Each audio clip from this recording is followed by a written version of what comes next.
बाबा कौम महात्मा गांधी की ज़िंदगी पर वैसे तो हज़ारों किताबें मौजूद हैं, लेकिन ये नई दिल्ली का एक इदारा है, गांधी स्मृति व दर्शन समिति। ये राजघाट नई दिल्ली में है। इसने बच्चों के लिए एक किताब शाये की है जिसका नाम है मोनिया। ये कहानी इस किताब के मुसन्निफ़ हैं हेमंत, और इसमें जो तस्वीर बनाई हैं वो इरफान की बनाई हुई तस्वीर हैं। इसका उर्दू तर्जुमा रिजवानुर रहमान ने किया है।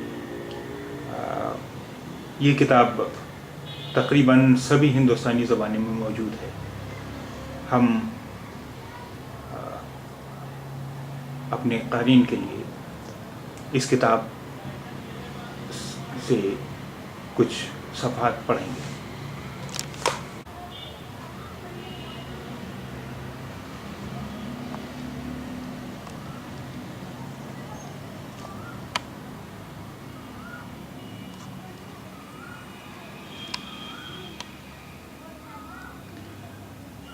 वो शरारती नहीं था, चंचल था,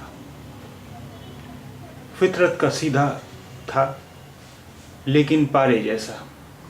पल में इधर पल में उधर, वो कहीं चैन से नहीं बैठता था। जब देखो भागता फिरता था, कभी कमरे में तो कभी आंगन में। हमेशा धमा चौकड़ी मचाता था और आंखों से ओझल हो जाता था। नाम मोनिया। घर में सबसे छोटा। उसके 2 बड़े भाई थे, काला और फरसनिया, और इन दोनों के बीच एक बहन गोकी। वो मोनिया से 7 साल बड़ी थी। मोनिया का मुखड़ा दिल मोहने वाला था। वो बहुत खूबसूरत नहीं लगता था, लेकिन उसका चेहरा पुरनूर था। नुकीली नाक, ख्वाब भरी आँखें, बाल घुंघराले से। उसे गोद में लेने को किसी का भी जी ललचाता था।